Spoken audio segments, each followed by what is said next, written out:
Perkenalkan, nama saya Evelyn Afrianti Purba dengan NIM 4203321003. Di sini saya akan memberikan pendapat saya tentang mata kuliah perkembangan peserta didik. Soal yang pertama, ada 10 ciri-ciri orang yang kreatif, yaitu yang pertama, mempunyai imajinasi yang kuat. Menganggap imajinasi sejenis dengan khayalan, fantasi atau ilusi, merupakan sikap yang gegabah. Istilah fantasi itu sendiri lebih berkaitan dengan daya membayangkan sesuatu hal yang tidak real atau yang tidak mungkin terjadi. Dengan demikian, fantasi sepadan dengan khayalan atau ilusi, maka imajinasi merupakan daya yang menghasilkan gambaran objek yang bersifat mungkin atau logis. Imajinasi tidak terkait dengan penggambaran yang membabi buta tentang suatu objek atau konsep tertentu. Imajinasi yang kuat bagi diri sendiri yang pertama ada membuat diri sendiri terampil bersosialisasi dan berkomunikasi. Yang kedua, membuat diri sendiri mampu berpikir kreatif dan menganalisa suatu keadaan. Yang ketiga, memperkaya pengetahuan diri sendiri. Yang keempat, membuat diri sendiri lebih percaya diri, mandiri dan mampu bersaing. Yang kelima, memunculkan bakat diri sendiri itu. Ambil contoh adalah dalam kasus kepenulisan. Faktanya karya-karya yang dihasilkan para penulis satu sama lainnya tidak sama nilainya. Masing-masing setiap karyanya memiliki nilai yang berbeda di mata pembaca. Mengapa bisa terjadi demikian? Disinilah peran daya manusia tentang imajinasi tadi. Kuat lemahnya daya pikir dan daya rasa yang membentuk imajinasi akan menentukan bagaimana kualitas seseorang penulis, dan seseorang penulis yang hebat tersebut mempunyai imajinasi yang kuat. Ciri orang yang kreatif yang kedua adalah mempunyai inisiatif. Inisiatif ini artinya merintis sesuatu dengan usaha sendiri tanpa menunggu perintah dari orang lain. Inisiatif terdapat pada seseorang apabila dia mempergunakan akal pikirannya yang dianugerahkan oleh Tuhan Yang Maha Esa. Inisiatif akan mendorong seseorang untuk bergerak maju dan berusaha dengan giat. Bila orang banyak berinisiatif, tentu dia banyak berusaha, bekerja, dan dengan sendirinya kehidupannya akan menjadi lebih baik. Sebaliknya, orang yang tidak mempunyai inisiatif, segala gerakannya lamban, usahanya kurang, dan kehidupannya pun kurang menggembirakan. Ciri orang yang kreatif ketiga adalah mempunyai minat yang luas. Minat dalam arti singkatnya adalah menggambarkan motivasi, mempengaruhi perhatian, berpikir, dan berprestasi. Minat adalah seseorang yang merasa tertarik atau tidak suka terhadap suatu rangsangan. Minat dapat dibedakan menjadi dua, yakni minat pribadi atau personal interest adalah mempunyai ciri pribadi yang menunjukkan pada suatu kegiatan yang spesifik, misalnya minat pada olahraga, ilmu pengetahuan, musik, tarian, komputer, dan minat lainnya. Dan yang kedua ada minat situasional, yaitu minat yang menumbuhkan pada kondisi atau faktor lingkungan, misalnya melalui peran pendidikan formal, berbagai informasi atau media yang diperoleh melalui buku, internet, atau televisi. Contohnya, semisal seseorang mempunyai minat yang besar terhadap permasalahan masyarakat dan budaya, dia dapat mengambil program studi sosiologi. Ciri orang yang kreatif keempat adalah bebas dalam berpikir. Kebebasan berpikir adalah hak asasi dari setiap orang, tetapi kebebasan bertindak yang tidak diatur oleh etika, norma kehidupan, kultur, tanggung jawab, niat baik akan merusak hak asasi dari orang-orang lain. Setiap orang punya hak untuk berpikir dan berkarya setinggi langit, tapi selalulah berpijak pada bumi untuk bisa menghormati realitas yang ada di sekitar. Bebas bukan berarti pesta dengan prinsip suka-suka dan semau diri sendiri, tetapi bebas adalah jiwa dan pikiran yang merdeka dalam ruang lingkup batasan moral, etika, budaya, dan sistem kehidupan. Bila semua orang ingin mengekspresikan hidupnya sesuai dengan imajinasi liarnya, maka kekacauan dan ketidakharmonisan akan menjadi tontonan kehidupan sehari-hari. Ciri orang yang kreatif kelima adalah mempunyai rasa ingin tahu. Semua orang pasti mempunyai rasa ingin tahu, baik mulai dari masa anak, remaja, dewasa, dan orang tua. Rasa ingin tahu merupakan sifat dasar kreativitas. Sebelum anak menciptakan karya atau gagasan baru, diawali oleh sikap rasa ingin tahunya terhadap sesuatu. Setelah sesuatu itu dieksplorasi secara mendalam, barulah ia dapat menciptakan karya yang baru dan berbeda berdasarkan pengayaannya terhadap objek yang diamatinya tersebut. Ciri orang yang kreatif keenam adalah selalu ingin mendapatkan pengalaman baru. Mereka selalu berusaha untuk mencari pengalaman baru ini. Mereka sangat terbuka untuk melakukan dan melihat hal-hal baru karena mereka tahu bahwa di sana akan ada pengalaman-pengalaman baru yang mungkin saja menginspirasi dan bisa memberikan perspektif berbeda untuk karya yang akan mereka ciptakan. Ciri orang yang kreatif ketujuh adalah percaya diri. Sebenarnya rasa percaya diri itu muncul dari kombinasi pola asuh dan peristiwa yang terjadi di masa perkembangan.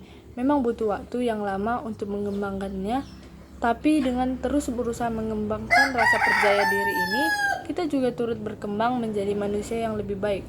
Cukup membangun rasa percaya diri ini dalam satu bidang kehidupan saja, maka hal itu akan menyebar ke semua aspek dalam hidup kita. Tapi kita juga harus berhati-hati dalam percaya diri ini. Terkadang rasa percaya diri ini bisa muncul secara berlebihan yang mengarah kepada kesombongan. Bentuk paling umum biasanya datang dari perasaan yang rendah diri yang berlebihan. Ciri orang yang kreatif kedelapan adalah energik. Masa energik ini pada anak akan berhadapan langsung dengan lingkungannya. Sosialisasi yang mungkin agak mengkhawatirkan karena seorang anak akan mendapatkan hal-hal baru di luar rumah. Anak akan cenderung sulit untuk diarahkan karena mereka akan berusaha mencari diri sendiri dan melakukan kegiatan sendiri sesuai dengan keinginannya. Ciri orang yang kreatif ke-9 adalah berani mengambil resiko. Untuk menuju hidup kreatif, kita harus bertarung, mengambil kesempatan, bereksperimen, dan bermain-main. Ini tidak berarti asal mengambil resiko.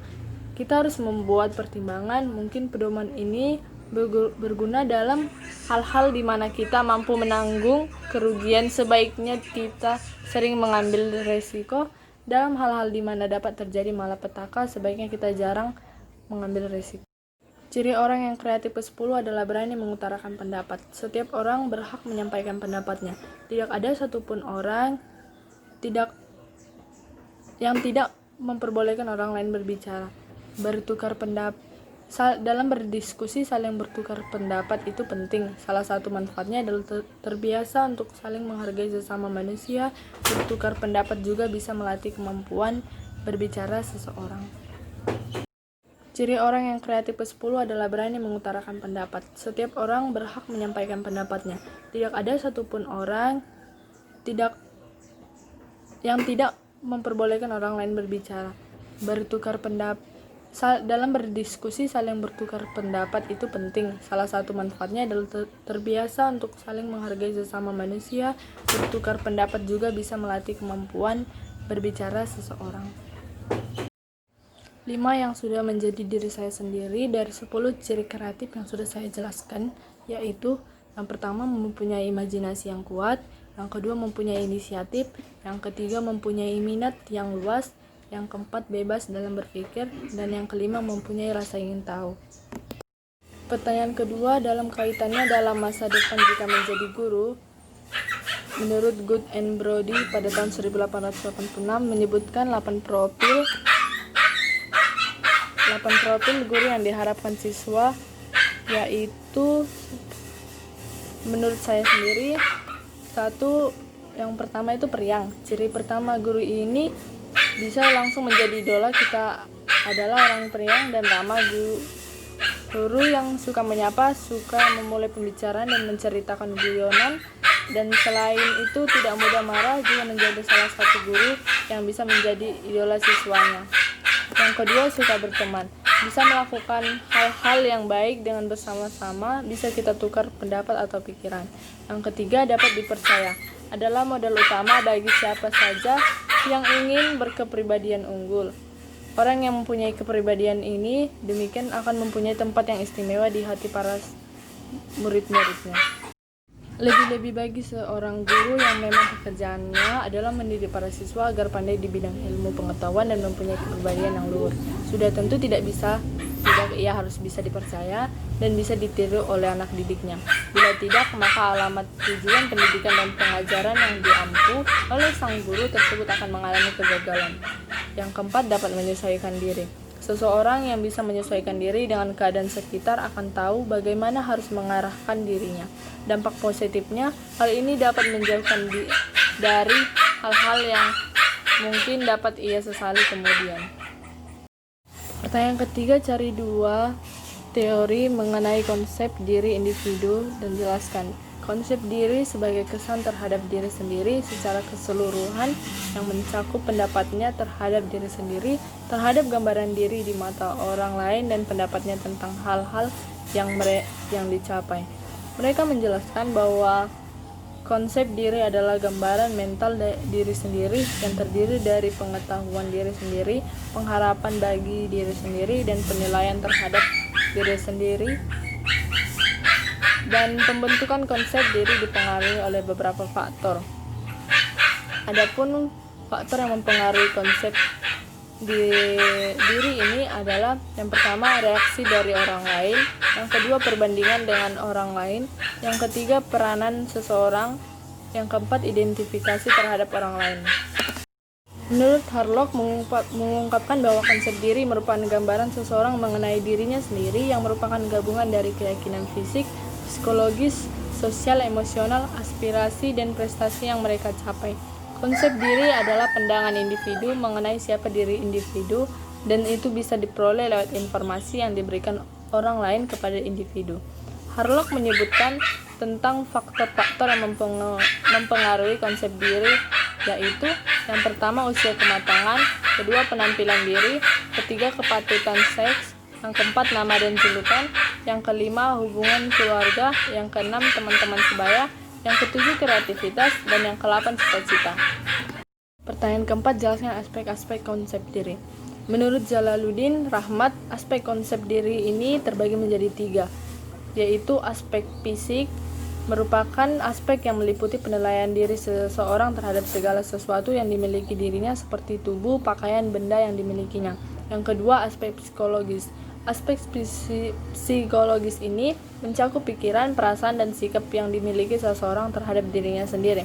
Yang ketiga, aspek sosial. Aspek sosial ini mencakup bagaimana peran seseorang dalam lingkup peran sosialnya dan penilaian seseorang terhadap peran tersebut. Demikianlah pernyataan-pernyataan dari saya. Kiranya video ini dapat bermanfaat bagi kita semua. Jika ada tutur kata yang salah, mohon dimaafkan. Terima kasih.